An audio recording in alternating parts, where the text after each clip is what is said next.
And you'll just want to move your mic as close to your mouth as possible.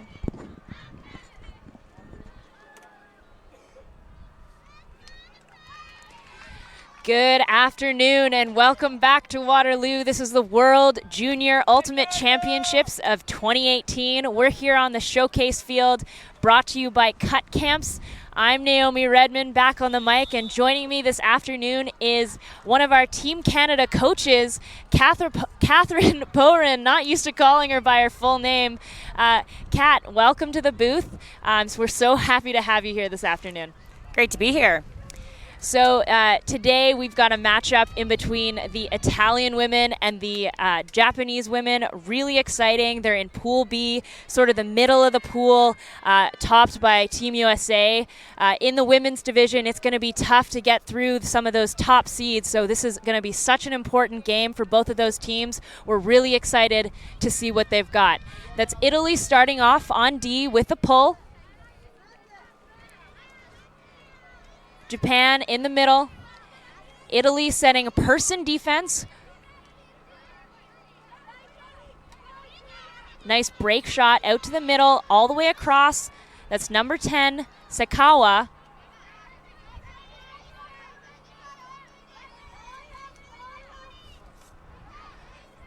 Japan doing a good job moving things up the field. Sakawa back with the disc. Italy just out of reach, and a layout grab. That's number 1, I believe, Ryoma Shida. Amazing layout grab in the downhill end zone. The wind, folks, is going from left to right on your screen. It's pretty downwind. It's getting really windy on this field here in Waterloo this afternoon. What an incredible grab. Kat, if you're Italy right now, what do you think about their person defense? I think Italy just has to do a fantastic job of taking away unders.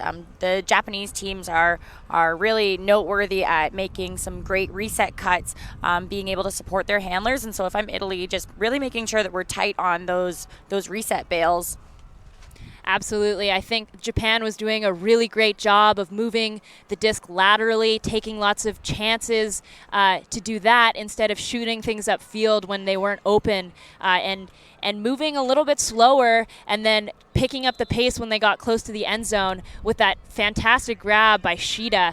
And now we'll get our first look at the Japanese D-line and our first look at the Italian offensive line. So we're going to center to the middle. That's number 88.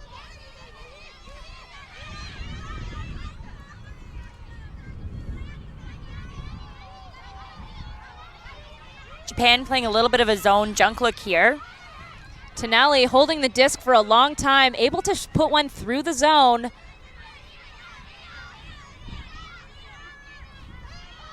Tonelli.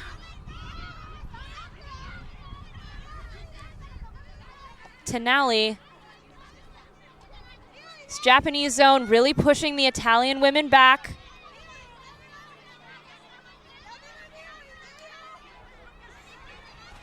You can see Italy has one of their players just in the middle of the field here. With this win, though, Japan can really leave them a little bit more alone, knowing that that's going to be a really tricky throw over the top of these cuppers here. Italy with the easy straight behind reset, looking for their easiest option, putting one through the middle, breaking through the zone a little bit here. They're off to the races, and nice trailing edge grab. She sticks her foot so she doesn't travel any further. Tonelli on the far sideline gets it back to the middle.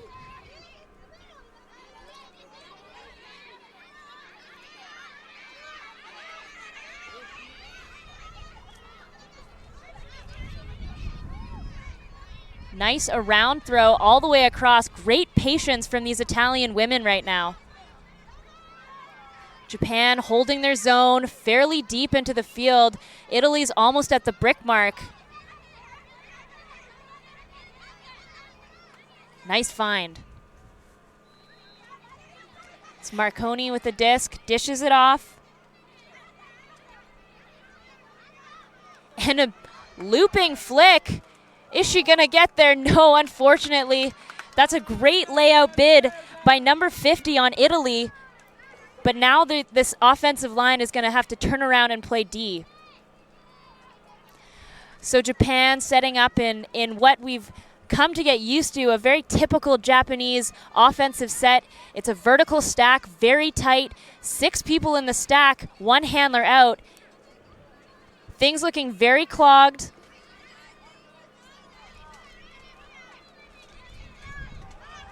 A nice throw up field, and unfortunate error there. Just a little bit of the wind, I think, pushed that disc into the ground.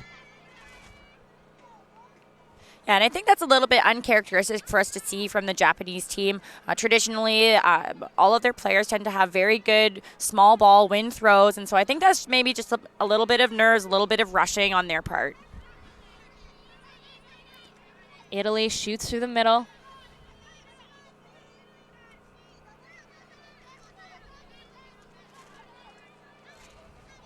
Really using all 7 people on the field here. De Luca with the disc, the lefty, able to break through the cup a little bit easier than her compatriots.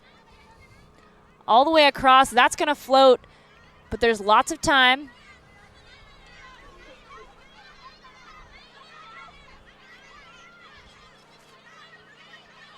Japan still in this 3-person set, forcing flick.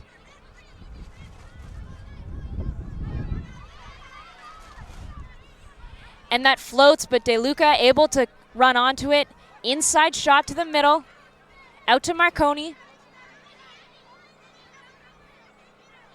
Little bit of back and forth here. High release backhand. That's a nice grab by Marconi.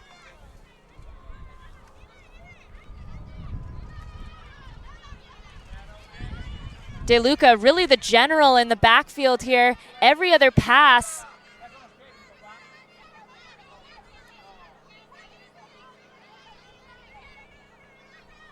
Oh, and unfortunate. Again, I think the wind just pushed that down a little bit faster than number 9 was expecting. And now Japan is back on O. A little bit of a collision, but looks like they're okay.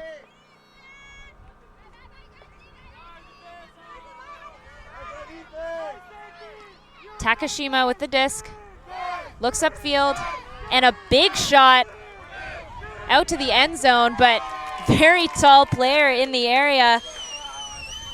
That's number 14, Beraldi.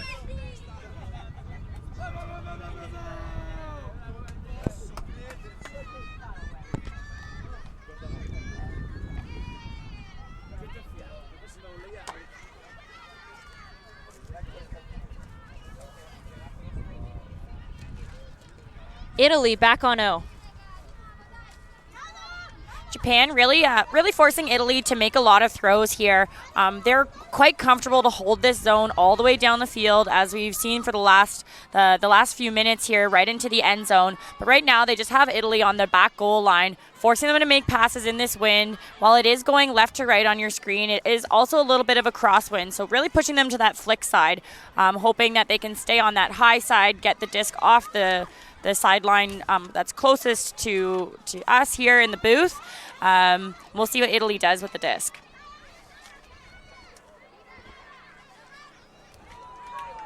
Moving it upfield. Lots of time here in the middle as the cup comes back to set up. An unfortunate drop by number 5 on Italy.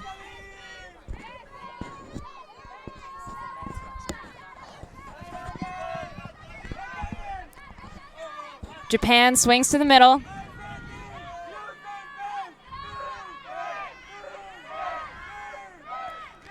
Some pretty textbook crossfield movement there from Japan.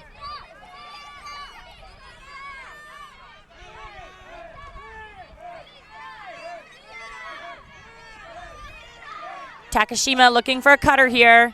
Finds him in the end zone. That's number 25, Matt Shuhasi.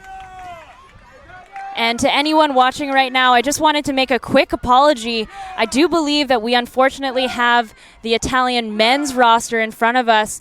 Just realizing right now, seeing that the names on the back of the jerseys are very small, I've pulled up the women's roster. My apologies, and we'll be moving forward with the correct names.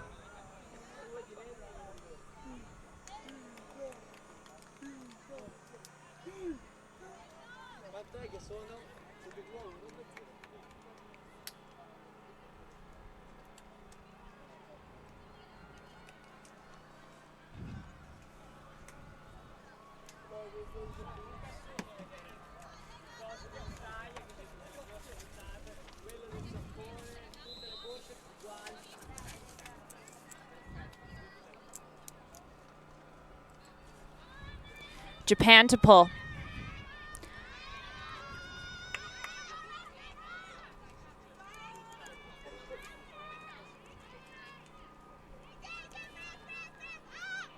Italy takes it off the sideline to the middle of the field.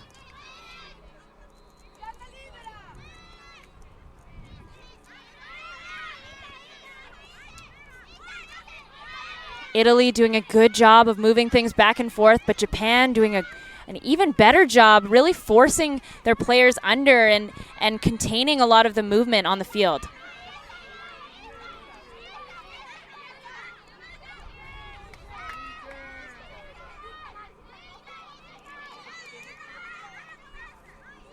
Nice dish back. And a double cut, but a nice grab by number 28 there.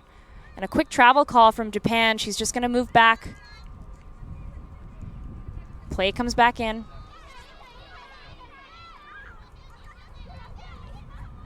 A lot of contact happening right now. The Japanese defense is playing really, really tight, not giving a lot of options. Italy being forced to throw really, really tight throws.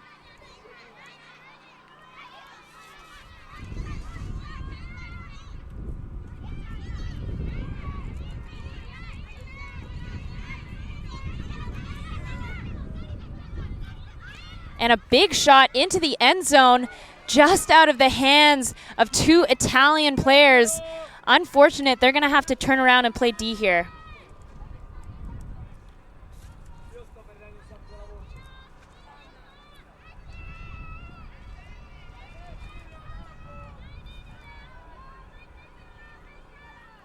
So Japan setting up in that 6-person stack, looking upfield. That's number 75. And a block right outside the end zone. Italy right on the doorstep with an open player, and that's a goal.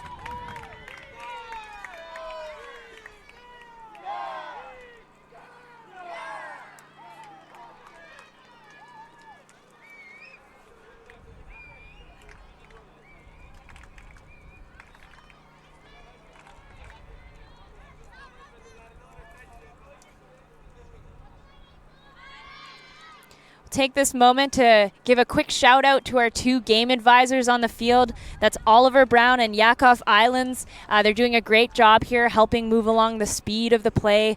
Players are able to ask for advice from a game advisor at any point if they need help with the rules or with a ruling, whether a call they disagree with it or agree with it. So the game advisors have been really helpful in this tournament so far with resolving calls.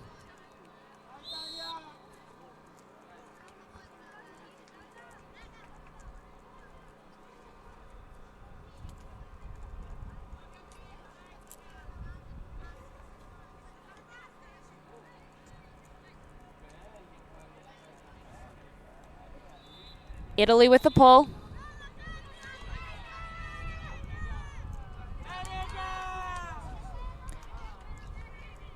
And that's just going to go out of bounds. So number 17 on Japan is going to pick that one up.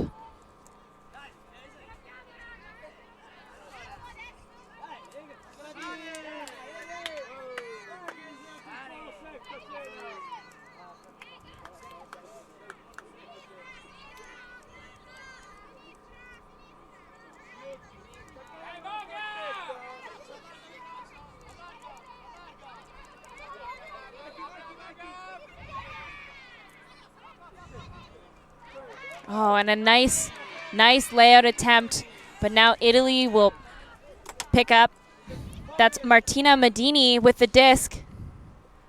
She's that crafty lefty who's really been doing a lot of work for the Italian team so far.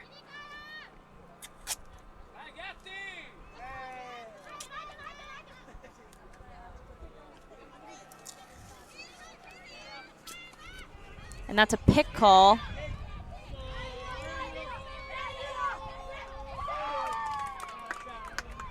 That's going to come back to thrower here.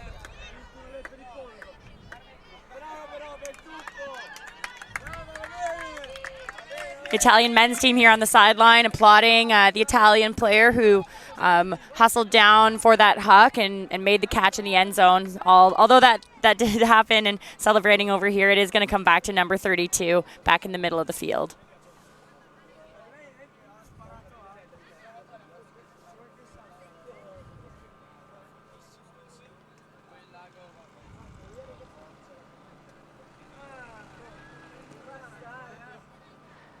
Bringing in the observer again, looking to see, I think, where the disc is going to come back after that turnover. Or not turnover, sorry.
Like we said before, game advisors here to help guide the conversation, help resolutions happen with a little bit less time. So we could see Mr. Brown signaling on the field there that they were overusing a little bit of time. So Italy keeps the disc, and that's Legala, and it's a little bit too low for number 88, Medini. So Japan is going to take another shot at going to the end zone.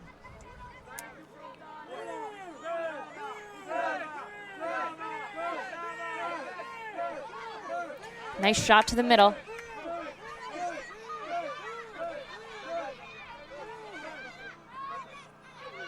Japan with some great movement and a big shot looking towards the end zone. And that's a perfect read from number 10, Sakawa. And that's another goal for Japan.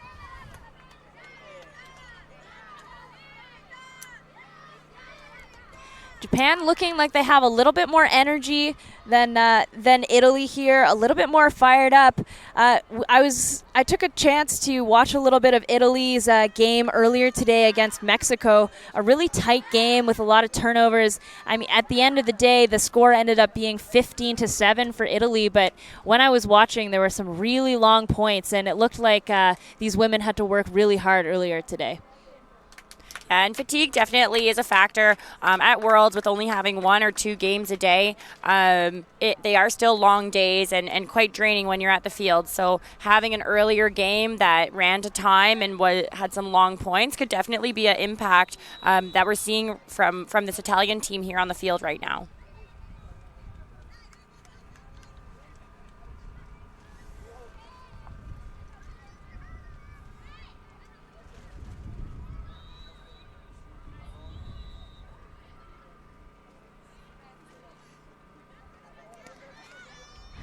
Japan with a pull. Pretty short. This is going to give Italy a chance to not have to work too far.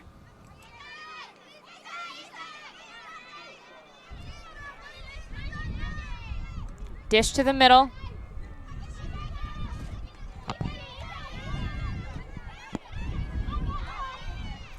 and a collision.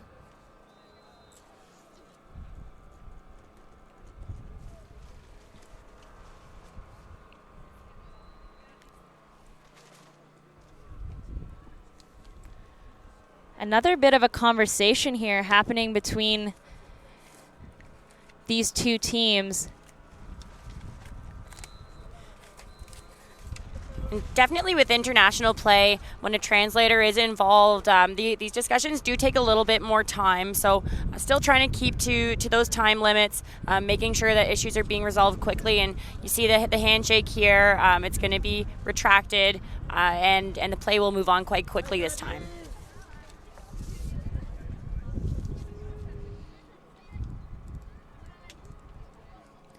And now all the players have to go back to where they were,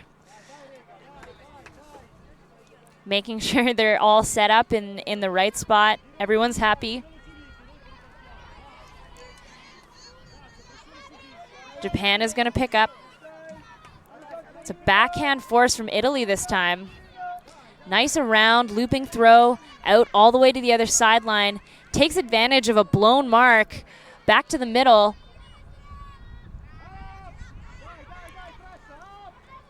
Japan just outside the end zone. Looking for something. A lot of coverage, a lot of people, a lot of blue shirts. And behind a laying out player, a nice layout attempt by Letizia Angela, Japan comes up with another goal. So now we're looking at Japan at 4, Italy at 1. A little bit surprising here. I think we expected a bit closer game, but Italy has had some hard battles here in Waterloo. Earlier today, they were playing Mexico. They won that game 15-7. But yesterday, they played the Netherlands and China, both closer games. Italy beat the Netherlands 13-11, as well as beating China 15-11. So those are definitely tighter games, and the longer these games go, just as Kat was saying, it makes your whole day longer, and it changes your entire week. The more points you have to play, the more hours you have to spend on the field, it's going to affect you in the long run.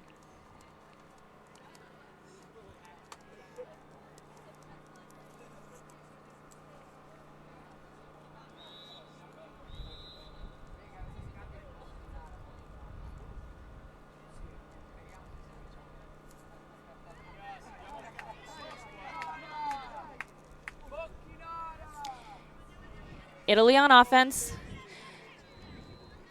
Medini in the middle. Japan putting on sort of a junky person defense again, and that's an unfortunate turnover for Italy. Roundabout midfield. Japan's going to get another chance here.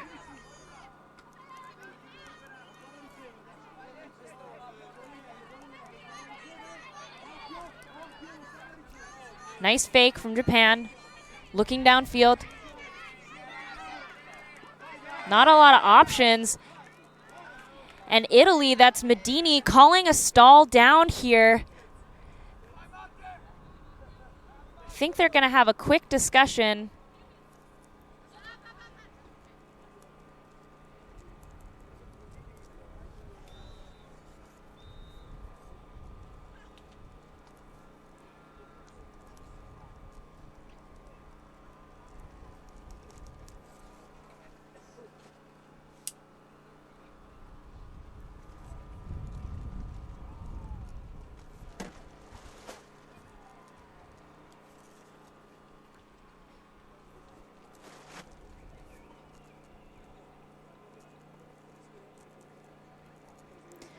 So looking at the hand signals, it's going to be a contested foul because that was a completed play. It's going to go back to the thrower, and then the stall is going to come in on 8.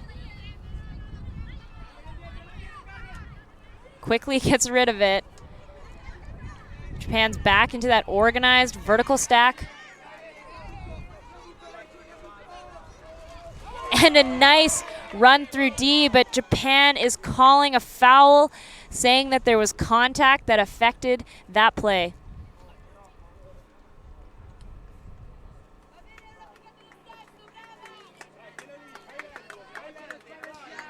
So uncontested, Japan will retain possession here.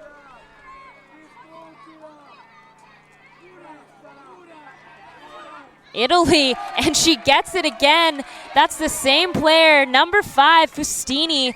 She definitely gets that second D cleanly here. Medini to pick up on the sideline. Looking to the middle, nice around break to Fustini. Out to the side, that's Gasparini.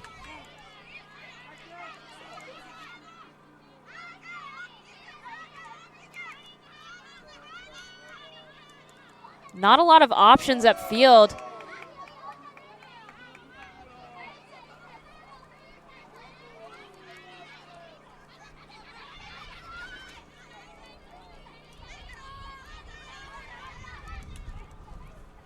Not a lot of options for Lafiata now, but now she's striking deep.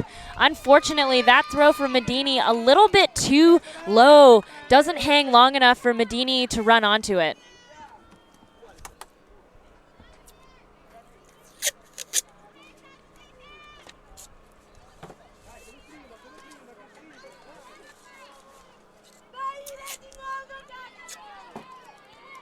So now Japan to pick up near the sideline.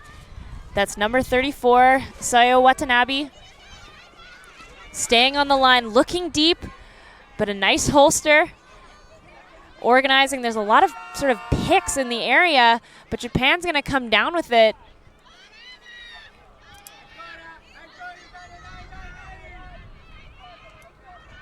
Working the way nicely across the field. Nice grab, 34 again. She's right on the end zone line. And she breaks free, but her thrower can't quite get there the first time. Fakes and goes around. That's another goal from Japan. Now we're looking at 5-1 for Japan. And that's a little bit of a surprise. Yeah, the Japanese team is definitely playing really possession-focused small ball here. Like we said earlier, I think that fatigue from Italy, maybe if I was Italy, I'd be looking for my long shots a little bit more. Italy definitely has the height advantage out here, and a lot of their play when they are on offense is going with the wind. So if they can get the disc down into that end zone and force Japan to make more throws and get it upfield, that might be something that would be in their favor. You know, I think so too, and I think also for both teams, I think if I'm a coach on either staff right now, I'm telling my teams to clean things up a little bit. There's been a lot of calls so far.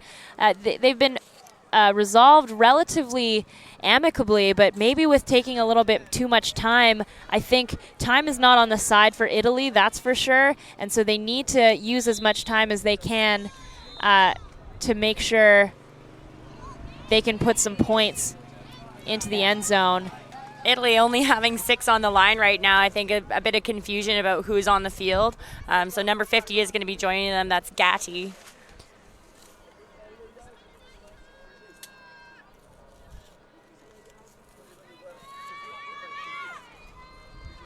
Pull goes out to the sideline.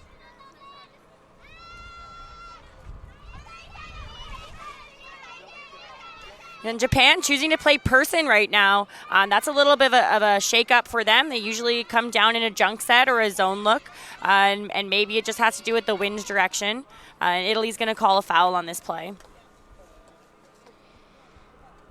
And I personally struggle a little bit with that foul call. There were 3 Italian players in the area. They were all cutting into the same space, and I'm not really sure that Italy can call that it was a Japanese player that made contact. It's kind of tough when you're surrounded by some of your own teammates as well.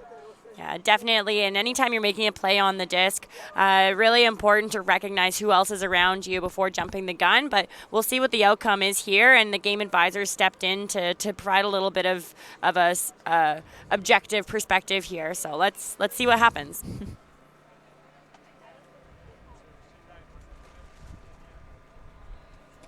I definitely think that we're starting to see the symptoms of some of the wind, that throw just popping right up, the thrower maybe not setting her feet properly, making, engaging all of her core muscles so that that throw doesn't pop up like that. But it looks like the call has been overruled, and so it's going to go to Japan here. So number 5 on Japan, that's Sayoko Nimoto. She's going to pick up. And Japan is going to set up in that vertical stack on a diagonal, so they have lots of space on both sides of the stack for someone to get open.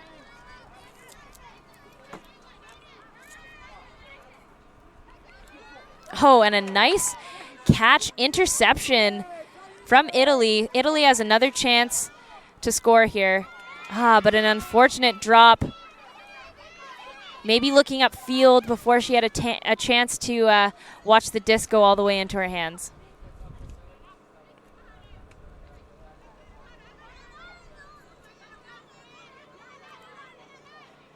Just going back to that play just that we saw before with the call, it's not often that you see a team retract a call, and so it's great spirit to see that once the perspective has been given that maybe we weren't right in our initial calling. So fantastic spirit on Italy's part, just saying, no, you know what, I take it back, and let's move forward with the game. Inside shot right outside the end zone. And another layout from Japan. That's a great grab. Same spot as what we saw last time. So that's Japan on the board once more. So we are getting pretty high in the scores. We're looking at 6-1 for Japan. They're getting close to halftime. I think Italy really needs to make an adjustment here. Kat, if you are in this, looks like a timeout that Italy is calling right now to the game advisor. What are you telling your team? Honestly, just game of runs. I think that there's plenty of time left in the game, and even though the score is quite distant right now, with Japan having 6 and Italy only having 1, there's a lot of game time to make back those points, and cleaning up offense and making sure that passes are crisp and cuts are hard is really going to do some good things for Italy out there. So just remembering that time maybe not on our side right now if we're Italy, but definitely some adjustments can be made to make the most of the time that's left and really step it up on their offensive side here.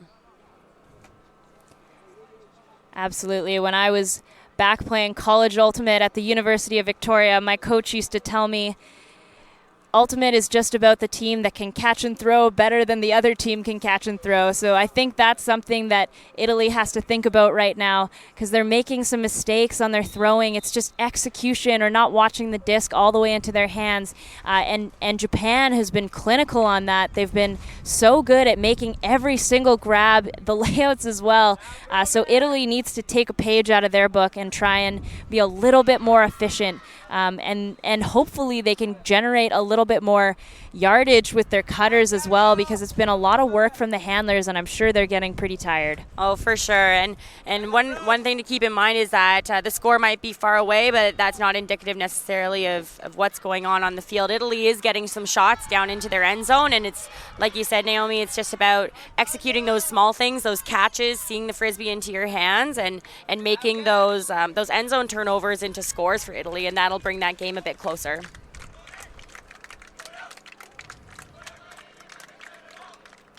And it looks like now the Japanese men's team has rolled into the stadium as well. So we've got 4 full teams here, the full squads. It's going to make the sort of elevate the excitement in the arena.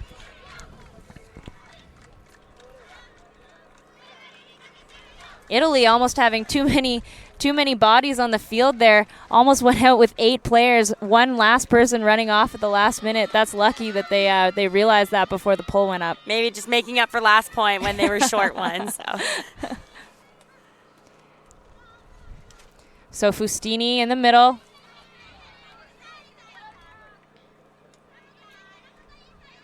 Yeah, and some interesting offense here from Italy, just having some cutters hanging out a little bit deep, which kind of clogs up that deep space and doesn't allow those long hucks to go out. Keeping in mind that with the wind, you want that space. You want players to be able to run onto the disc. So bringing up those cutters a little bit closer, making those throws a bit easier is going to facilitate their offense. And I think it might be a little bit of a miscommunication from the cutters in the backfield. They're kind of, nice layout bid. It kind of looks like the cutters in the back are playing more of a zone offense. They're looking very stagnant, just kind of hanging out, waiting for someone to get thrown to. So I think that's maybe an adjustment that they can make moving forward as well. Injury on the field here. It's number 22 from the Italian team, Sabrina Casali. I think she might have been the one who laid out there. She looks like she's maybe a little bit winded, struggling to find her breath. She's putting her hands above her head. And again, great spirit as you talked about today. She's getting help from the Japanese player as well. Hopefully a coach or a staff member can come out and help instead of all these people crowding.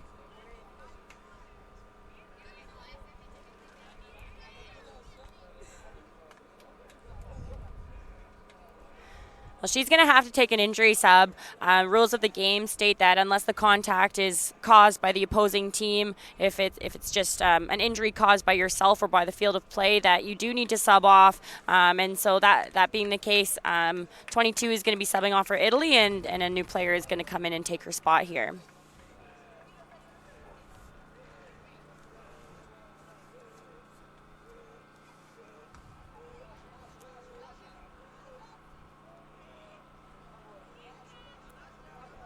So Japan just about 30 yards, 40 yards outside the end zone.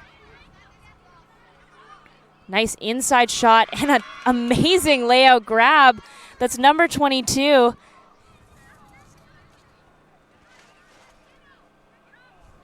All the way across, and another diving grab. And another grab. Oh my goodness, Japan is working so hard right now. That's a pick call, but that is 3 in a row.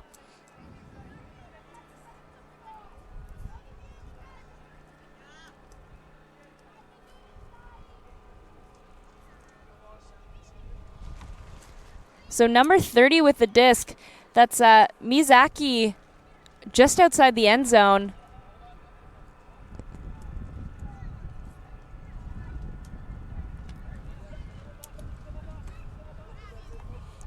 Little ankle breaker fake there. Number 18 biting for that backhand inside. Opens up the backhand around.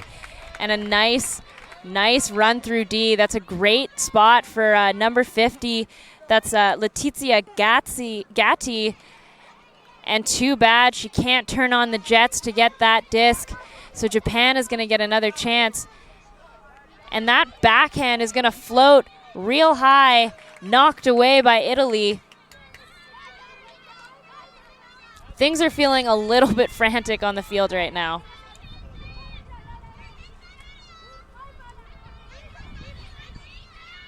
Gatti here making some cuts in the downfield, and she's really been doing a lot for this Italian offense for all of the game that we've had so far. Being a primary, being a striker, we saw she was the one that ran down that pick huck into the end zone earlier. So let's see if she can really help her offense find their legs as we move a little bit closer to half. And that's a big throw going out to space. And a D, almost a second attempt, but it's going to be out of reach. So once again, Italy is going to pick up on their end zone line. They've got a long way to go. And that's number 88, Medini with the disc. She's been so important to this offensive line. The lefty thrower puts it out to space. We've got a striker going, and too bad. A little bit rushed, a little bit too excited. Just didn't come off of her hand like she wanted it to.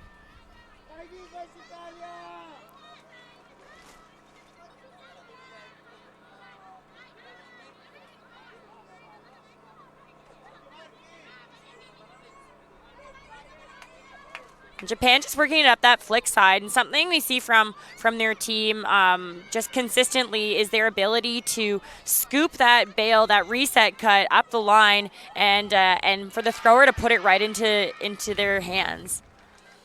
A nice split there by number 17 as she throws her backhand. Yeah, that's Matsuzaki. She's been throwing all these backhand breaks. A few of them have popped up a little bit, but I feel like she's calibrating. She's going to get there eventually. That's a great throw, and that's going to put Japan at 7.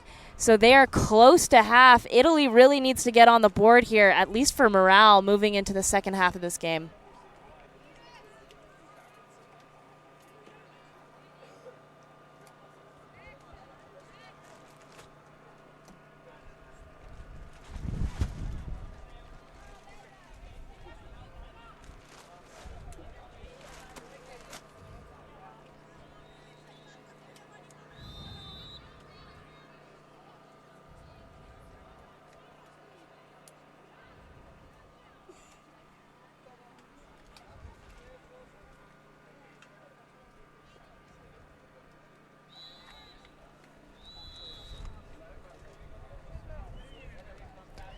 I think both teams here taking a really long time in between pulls, and you can hear the whistles going off from the game advisors encouraging them to be a little bit quicker and not delaying the game in between points. And that's a pull. Number 17, Matsuzaki, as we said, doing a lot of work for this team. Unfortunately, going to go out of bounds a little bit, so Italy will be able to pick this up at the brick mark.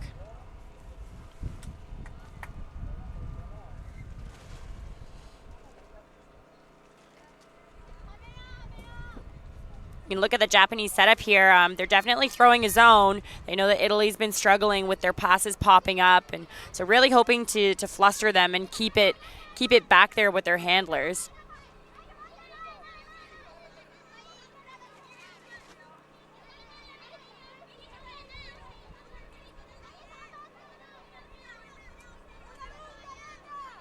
Italy playing a little bit of back and forth. Fustini in the middle, as she has been all day. Really just struggling to find a hole through the middle there. Japan is doing a great job at pinching in on those sitters when they pop into the cup, and Italy is struggling to move it upfield. A lot of lateral passes. Nice grab.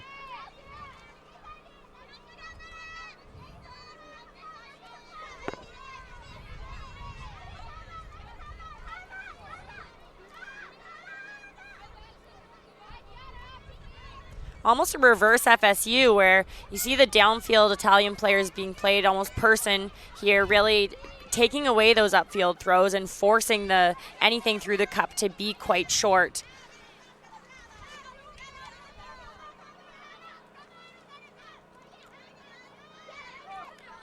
A lot of movement back and forth here.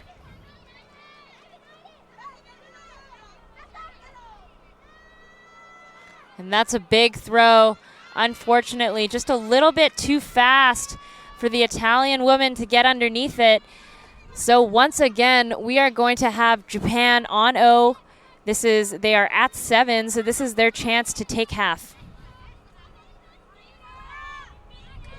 And looking deep, pick.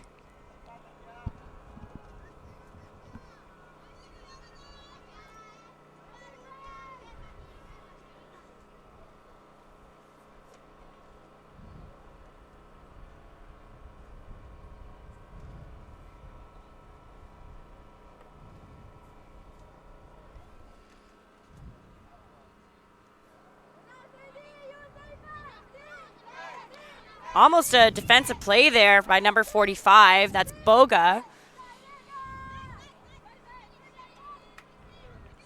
Festini also really close to making that D. Nice around throw. Japan moving it all the way across the field. And into the end zone. That's a nice grab. Just bends the throw right around Viroto. And Japan able to hang on to it. That's going to be 8 points, and that's going to take us into half, 8-1. We're going to take a quick break here, but we will get you back after half.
And welcome back to the second half. We have Italy facing Japan. Japan taking half 8-1. A little bit of a shock to everyone. I think Italy included, definitely us up here in the booth. 8-1 in the first half. Japan absolutely dominating on the field, using the full field left to right. Italy just struggling to connect with their players. So we'll see if there were any adjustments made in the halftime to get ready for the second half. Nice to see some smiles on the Italian girls' faces, though. Not head hanging, ready to take on this second half. A lot of energy from the Japanese team as well, but let's see if this half can be a little bit of a closer matchup.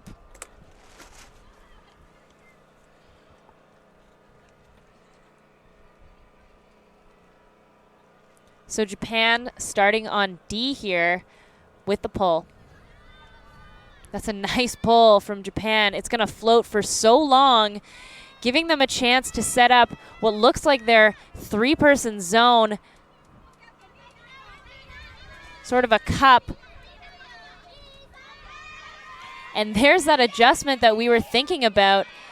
A huck all the way to the end zone, and a lot of contact from the Italian player trying to get to the Frisbee. But they're still all smiles, like we said before. And so that's just going to be a turnover, and Japan is going to pick up off the sideline. Quick center right off the bat, and Japan moving it to the high side of the field.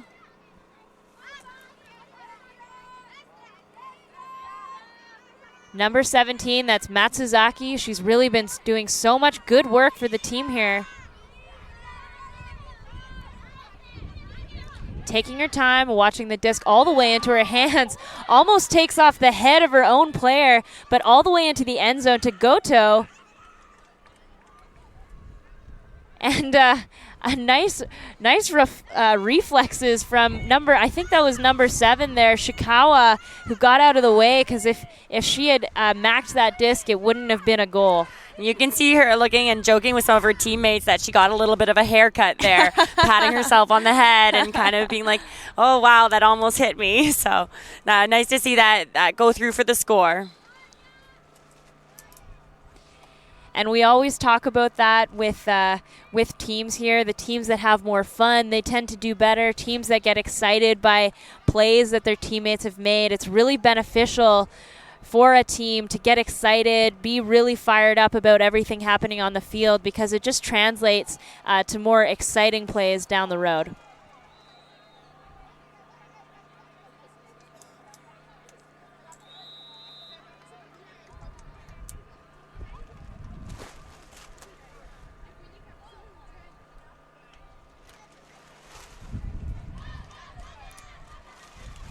The wind is really gusting up here in the booth. We can feel our scaffolding moving around. Like I said before, the wind on your screen is going kind of left to right, a little bit more to the far side of the field. That's going to make the throws a lot harder, especially for Italy here, trying to convert going upwind. That pull going deep, a little bit of a miscommunication between the handlers, but they're going to be able to pick up. An unfortunate, a little bit of grip lock. So Japan is going to take the disc right in the middle of the field. That's number 17, Matsuzaki, who's going to pick up. This is her second point in a row as well, right out of half, playing 2 back-to-back.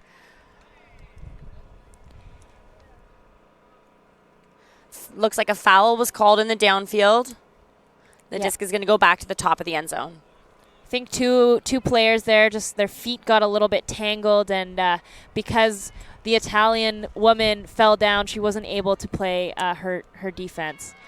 But that one is going to be good, and so that's another goal for Japan. They are still sitting at 10-1.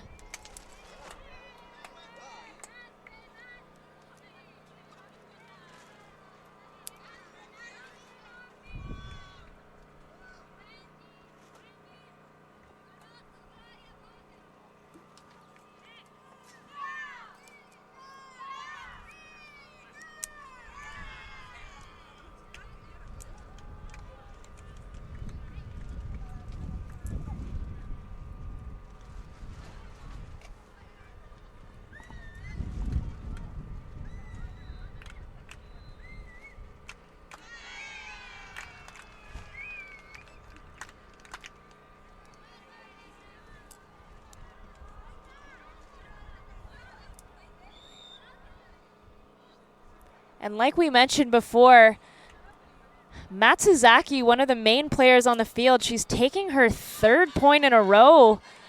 Interesting call from Japan. They have a pretty big roster. This might have been a good opportunity to save one of their star players. Yeah, 3 points in a row, especially when you have a lead of 9 points.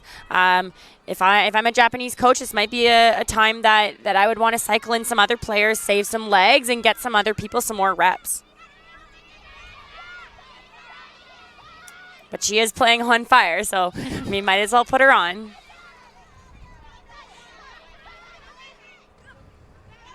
It's a nice grab. Throw out into space. And she gets it. That's number 45, Federica Boga, and that is another point on the board for Italy. They really needed that one. Yeah, you can see them high-fiving and cheersing and smiling with each other, and now they have that energy. It looks like they're finally in a spot where maybe they can keep this rolling through to the next point and get another one and get another one. At this point, it's pretty late in the game. There's not a lot of chance for Italy to claw back, but it is still for mentality. It's still the beginning of the tournament. They still have a few more games before they're done. So anything that they can do to amp up the team and get them pumped for the rest of the week is going to be so important.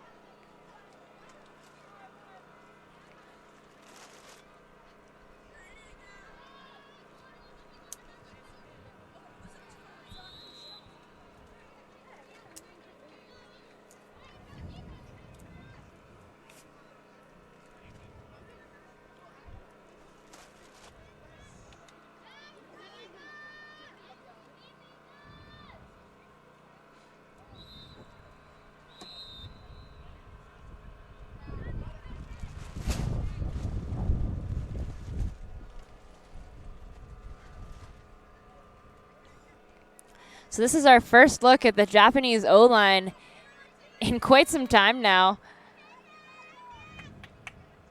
We'll see what we can do. So Italy putting on a zone of their own, very similar to the Japanese zone. It's sort of a three-plus person cup. There's a 4th kind of playing D on the reset on the side. Yeah, almost a rabbit in a wall seeing here, and then having those 2 hammer stoppers and a deep. So you have the Italian mark really making the Japanese team work it side to side, chasing it down, and that cup stopping those upfield throws. And as we saw in that first half, Japan does a really good job at moving the disc slowly upfield. But when you take away that midsection, it really puts a bit more struggle on that for them. This seems to be working really well for Italy. Japan already forced to take so many passes. They haven't had a chance to even look upfield because of all the white shirts in the area.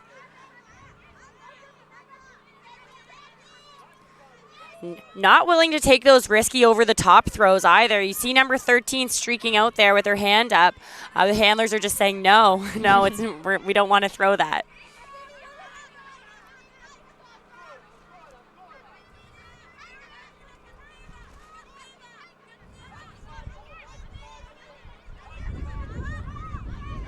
Number 3, that's Capucci on Italy. He's doing so much work here, setting the mark every single time, streaking all the way across.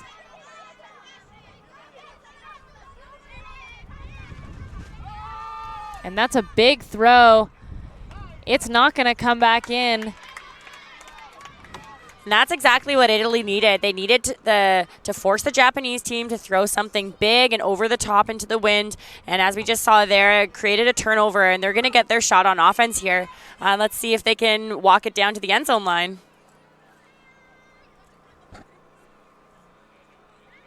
So number 34, that's Arcangeli, who's going to pick up the disc. She's on the sideline. And Italy setting up a very similar vertical stack. That's 6 people in the stack, 1 person going deep. A lot of clogging on the open side, a lot of players in the way. She's going to have to put something up and hope. And the Italian player is going to come down with it. and rifle one into the end zone, out into space. That's a great grab by number 22, Sabrina Casali, and all of a sudden, that's a break for Italy. Slowly marching their way back up. Like we said before, there are a few more points to go before they're on par with the Japanese team here. It's 3 for Italy and 10 for Japan. But great to see that energy coming back in this second half. Those points are exactly what this team needs right now.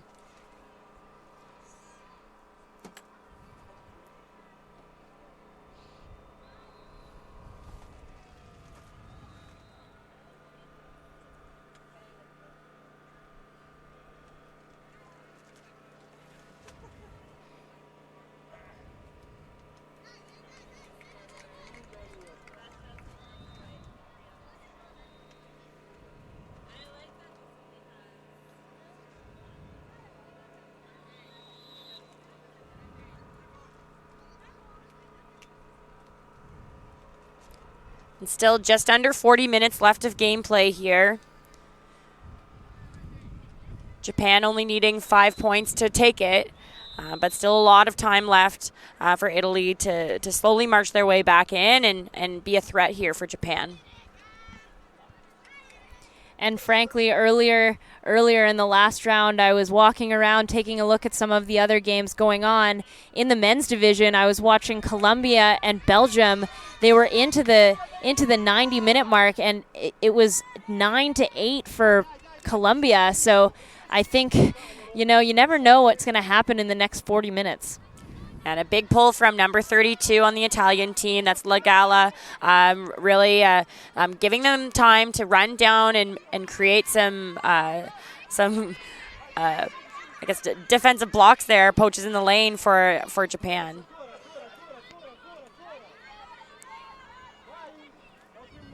Still kind of using that junk zone look that they had the last point. Change it a little bit here.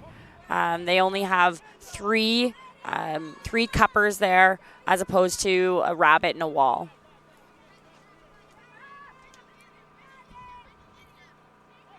Japan doing a really good job moving things back and forth. Matsuzaki playing virtually every point for this Japanese team, touching the disc every other throw. She is so good for this Japanese women's team, and an inside shot. That's going to do it. Now we are 11-3. And that's Watanabe with the score, and we've seen her get a few on her stats sheet already this game. That was a really nice inside throw. We were talking a little bit earlier today about the argument about the inside throw, and now things have kind of calmed down. It's not as gusty as it was before, so those inside shots become a little bit less risky. But as a thrower, you have to be so careful, just because there's such a small margin for error for when you throw that inside. As a coach of the Team Canada women, what do you feel about that throw? I love inside shots personally. I think when the player's open and you feel confident in your throw, the instinct is to make it. I think it becomes a lot trickier when you hesitate, when you're not confident in your throw, when you second guess it, and that's usually when that execution error takes place. So totally fine with looking for that shot, but also wanting my own players to be aware of, hey, I don't really feel good about this, and pulling that back, waiting for something that's a little more free. It's great advice. I try. So the pull just slid out of bounds on the sideline, so it looks like Italy can take it at the brick. Japan putting out that 3-person zone. Swinging things back and forth. Zone is pretty tight. And a huge shot out to the end zone. From number 26, that's Nichetto.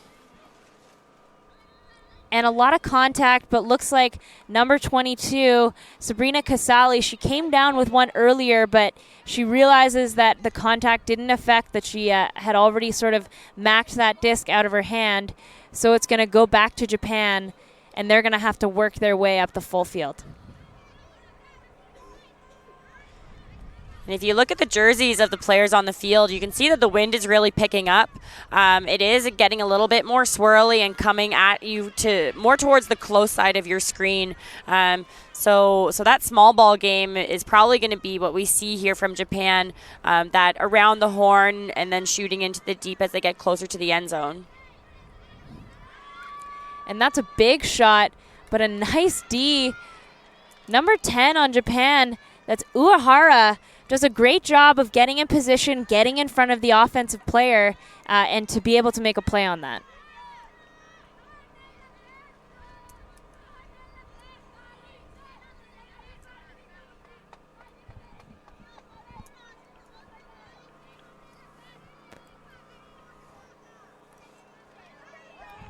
And a huck right away. That's a perfect throw out into space, all alone. Uehara taking her time with the disc.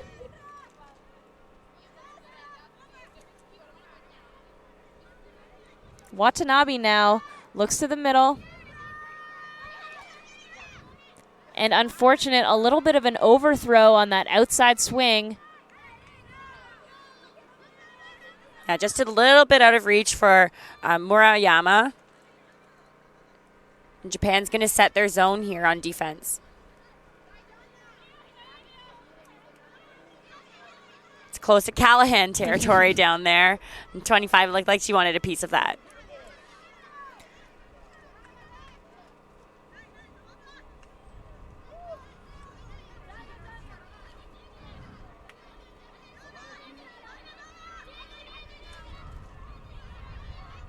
Italy playing a lot of back and forth. Oh, and a hand block. Italy looking to try and throw that inside throw right through the cup. Telegraphed a little bit too much. Japan able to block that point blank.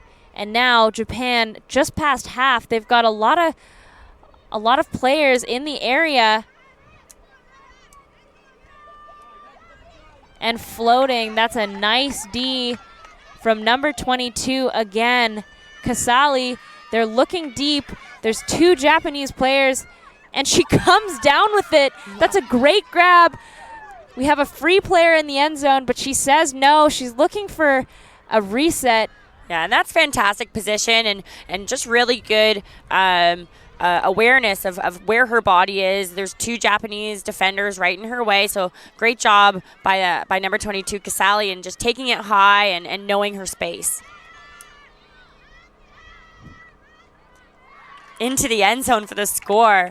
Somehow an unguarded Italian player all on her own on the open side of the end zone, but that's another goal for Italy. So now we are at 4.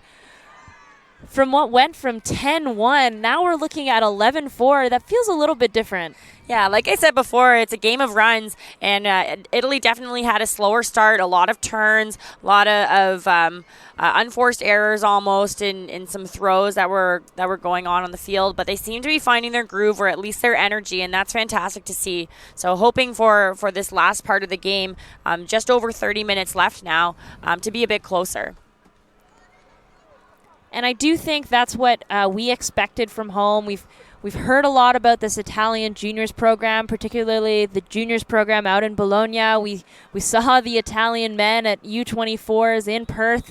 We saw that what they could do, and we did expect the Italy team that we're seeing right now. We expected to see more of that right from the start of the game. It's too bad that it took a little bit of time to kick into gear, but hopefully for the last 30 minutes we can see this athletic, tall, jumping, throwing team that we wanted to see right from the start.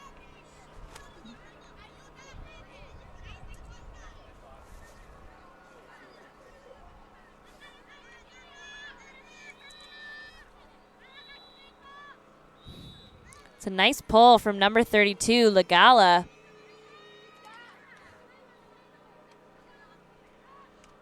Some fast disc movement there from Japan. Yeah, Japan able to move the disc all the way up to the brick before Italy can even set their zone. Very slow-looking zone. It's not very frantic. It's one of those zones trying to contain, slow things down, but Japan here might be off to the races, moving a lot more quickly than Italy. A lot of faking, a lot of pivoting all the way across. Looks very instinctual. The wind is really blowing right now, rolling in some dark clouds as well. And Japan doing a great job at finding those holes through the cup, particularly number 7 and number 17. That's Shikawa and Matsuzaki. Just really spearheading this offensive set by Japan. And as we see now, just right into the end zone for the score. So now that puts Japan up at 12. They're just 3 out of range of closing out this game. And I think if they play offense like that, Italy doesn't even have a chance. They were just moving so quickly, so instinctually. They seemed to look upfield and already know that they were going to have a receiver open for them.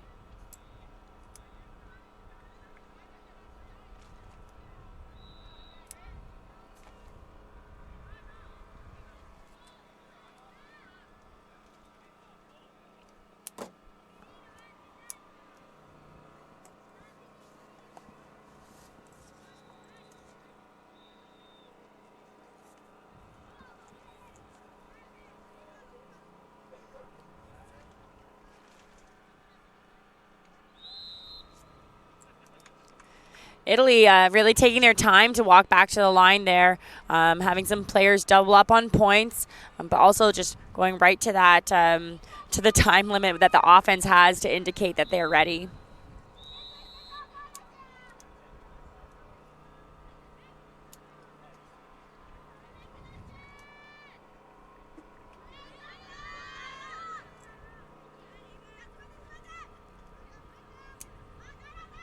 Italy in the middle of the field. It's Angela. Nice grab. 22, Casali with a big throw. Japan maybe doesn't realize that that disc was up. Back to Angeli.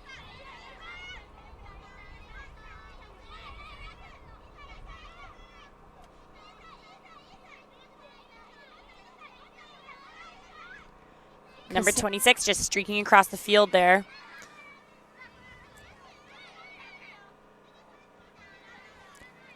Nice reset. Resetting the count. Giving Nichetto a little bit more time. And she's going up the line. That's a nice cut. Takes a lot of steps, but she's going to be able to get it into the end zone to Casali. Casali's been really great in this game. She's really gotten up high on some of those errant throws, and she's done a good job of sort of holstering. We did see a huck come out from her in this last point, but luckily it was pulled down by Nichetto.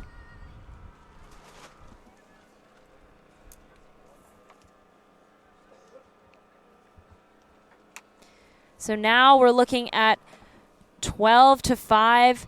Interesting again, looking back at when we went into half, it was 8-1. Japan commandeering this game, not really giving Italy any chance at the start, but now Italy able to claw back in. They have 5 points on the board now, and they are a totally different team than they were in the first 9 points of this game. Oh, definitely. And one of the key things to keep in mind in any game that you're playing, Worlds or another tournament, is that the score does matter. If you can make points back up to make the game closer in a tie where point differential is being considered, you definitely want to be the team that has tightened up that game a bit more to come out on top of that tie.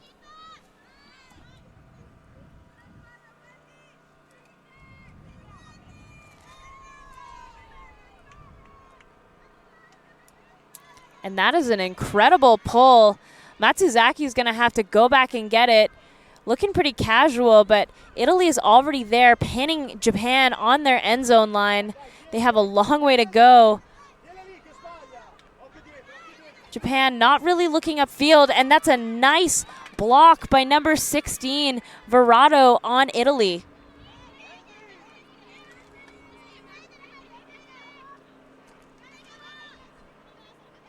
Gasparini picking up. Out to the middle, Medini. Nice shot all the way to the side. That's Lagala. Inside throw. Oh. And it was a little bit too far for the intended receiver, but number 14, Lafiata, picks it up, laying out. That's a great, great grab for Italy. That puts them up at 6. It is now 12-6. Yeah, a fantastic second effort there. Really good heads up and awareness by number 14, Lafiata, just being ready to dive. She's a tall girl, and it takes a long way to get down to the ground sometime, but she made it, and she made that grab for the score. That's fantastic. And that is something that's so important in these games too. Even though that there's a pretty big score differential, still seeing the Italian women digging their heels into the ground. They're not gonna go away. They just want to keep trying and do as well as they can in the rest of the game. And you can definitely see a lot of fire in the Italian women right now.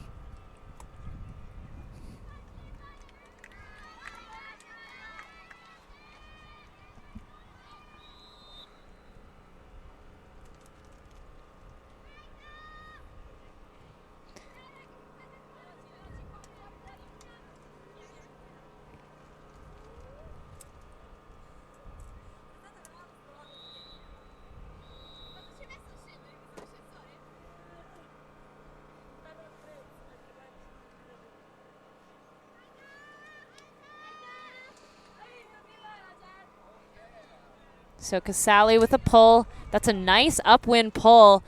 One of the further ones that we've seen in this game, almost all the way to the end zone. And Italy putting on that little bit of a junk look again, that rabbit in the wall. And this is a look that really worked for them the last few points that they've tried it, making Japan throw a lot of passes, forcing them to make tons of throws in the wind and hoping for an executional error on their part. And number 3 on Italy, Capucci, really working hard. She's been the rabbit in this wall every single time. And that's a lot of miles to put on her, but she's doing a great job out there. Ooh, the hammer fake. And a big throw. I think that's going to be good. That goes out to number 13, Daidu. She's looking at the end zone. There's a lot of traffic in front of her. And all the way, and an unfortunate drop. Just a little bit too quick for number 13, number 13, Daidu, to track that down. That was a great huck out there by Furacano. And another huck. It's not going to be enough. Italy definitely trying to take a few more shots than they did in the first half.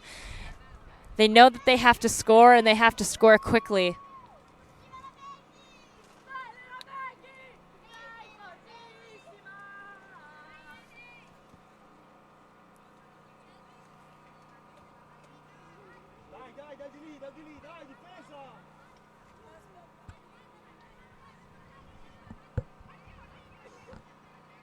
Japan on offense.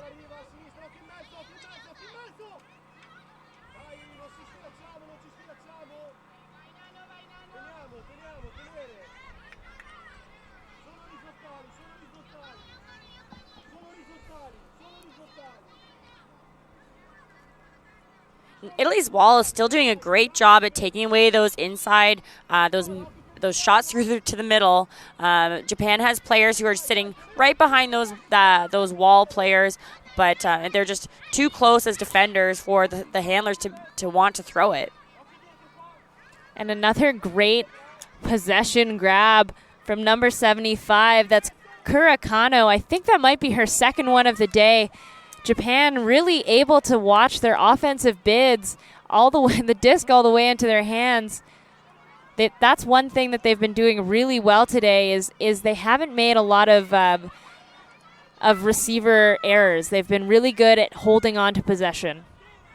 Yeah, they have a fantastic habit of seeing the disc into their hands, more often than not also catching it with two hands as well. That does really well for them in their offense, just making those catches as close to 100% as possible. Oh, and a nice shot through the middle, right under the arm of Casali. Japan right outside the end zone. And that's a nice shot out to Goto. That is another point for Japan. We are at 13-6.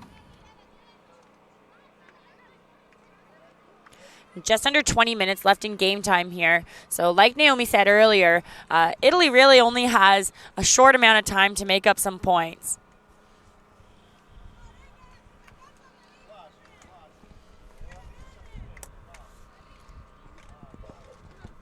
I'm so impressed by Italy right now. In the past half, they've gone from 1 point to 6 points. I think that's so impressive. They've been able to pick things up really, really well, and I think that they're really showing their maturity right now, being able to climb over that mental barrier and move forward.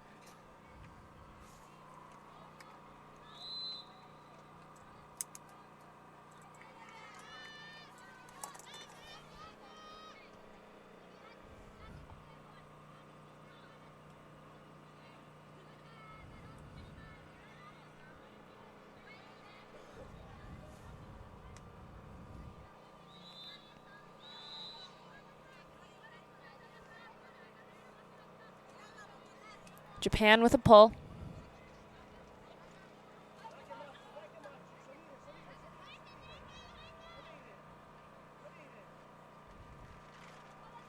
Medini in the middle.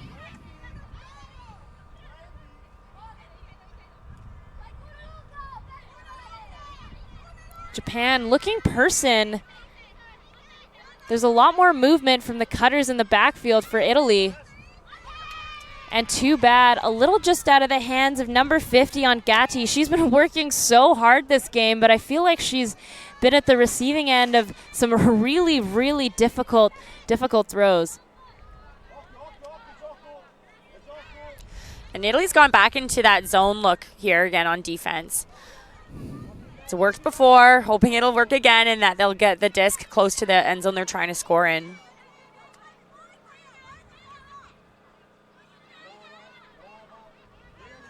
Not a lot of options for Japan except to bail it backwards, and that's a turnover with number 16 at the interception through the middle of the cup. Medini to pick up. Nice throw.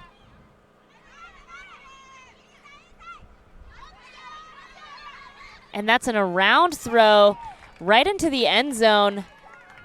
Number 16, Veroto, with the D, and then again with the goal. That's bookends. So that puts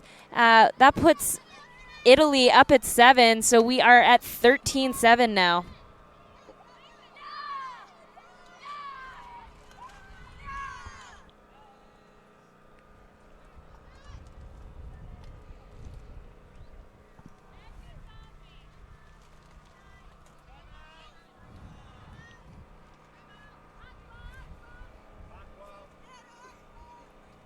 A timeout called on the field here. I believe it's by Italy.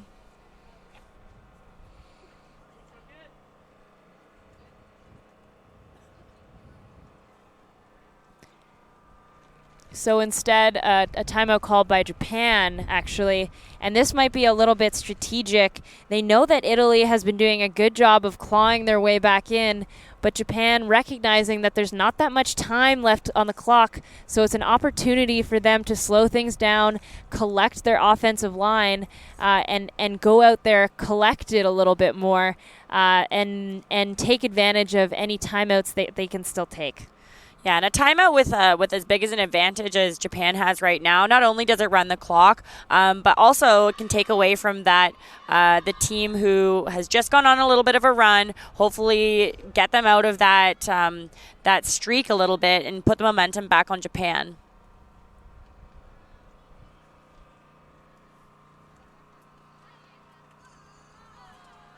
We have exactly 15 minutes left of gameplay.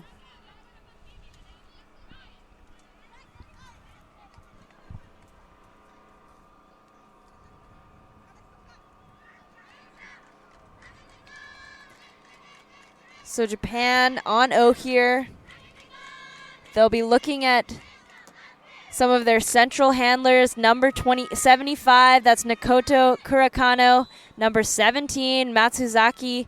and they'll be in the middle. Also number 7, Mai Shikawa, she's been one of their central players, and so they will be looking at those people to get all the way up the field and try and score this goal efficiently.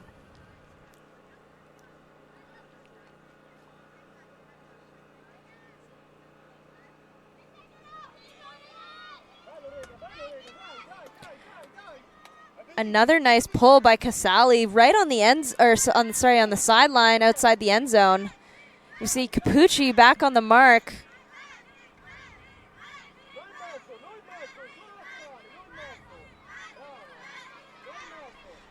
Yeah, and Capucci really doing a good job at stopping that quick around.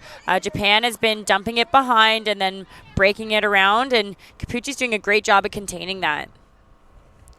So it looks like maybe a little bit of an equipment call or something. An Italian player's shoe came off her foot.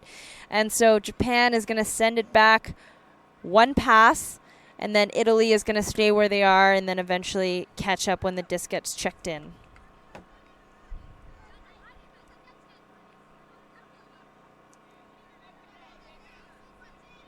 And Japan with Matsuzaki just in the middle of the field, you know that she's going to want to get it. That's such a perfect throw out to the sideline. So much touch on that throw.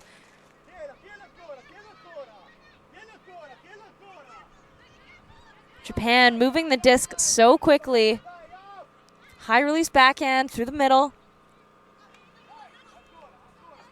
Yeah, and Italy's still holding their zone, and Japan's doing a great job at feeding it through the middle. Wow, what a fantastic grab there by number 34, Seo Watanabe. And Japan scores there.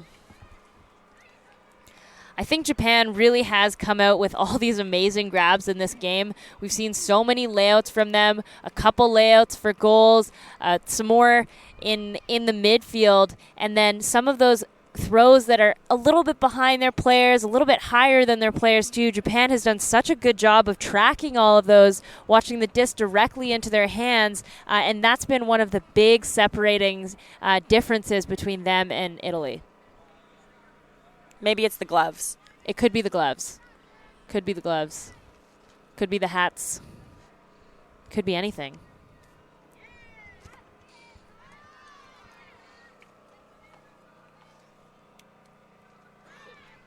So Japan now at 14, Italy at 7. This is game point for Japan. They're going to put out a line there to try and score right away. This is a defensive line. They have to get a break to close out this game.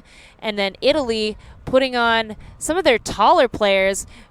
I can anticipate maybe a strike play happening right off the bat to try and stave off this Japanese D-line. Yeah, and it's do or die really for Italy right now. Big pull coming out from Japan, and let's see what Italy does.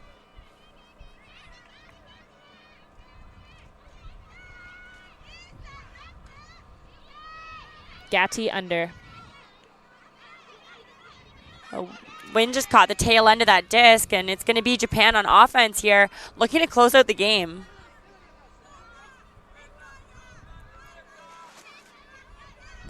Japan swinging back and forth. Oh, almost a run through D.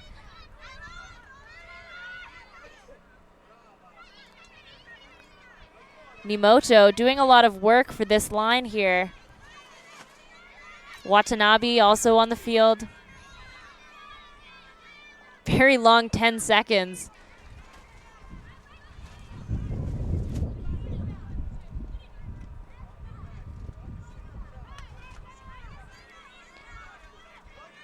Watanabe trying to find what she wants through the cup, but there's not a lot.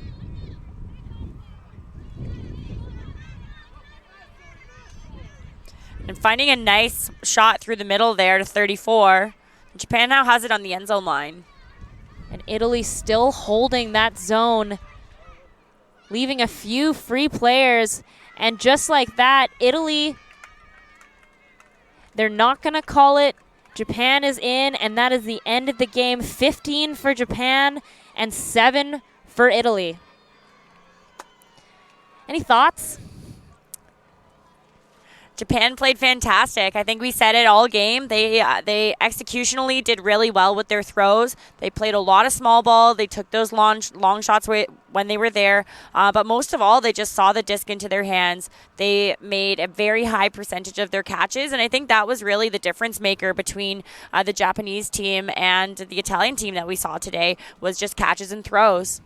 Yeah, absolutely. And I do think that the team that we saw in the second half from Italy was totally different than the team that we saw in the first half. And I expect to see a lot more fire from Italy tomorrow. I think they know what they have to, the standard that they have to hold themselves to moving forward in the tournament.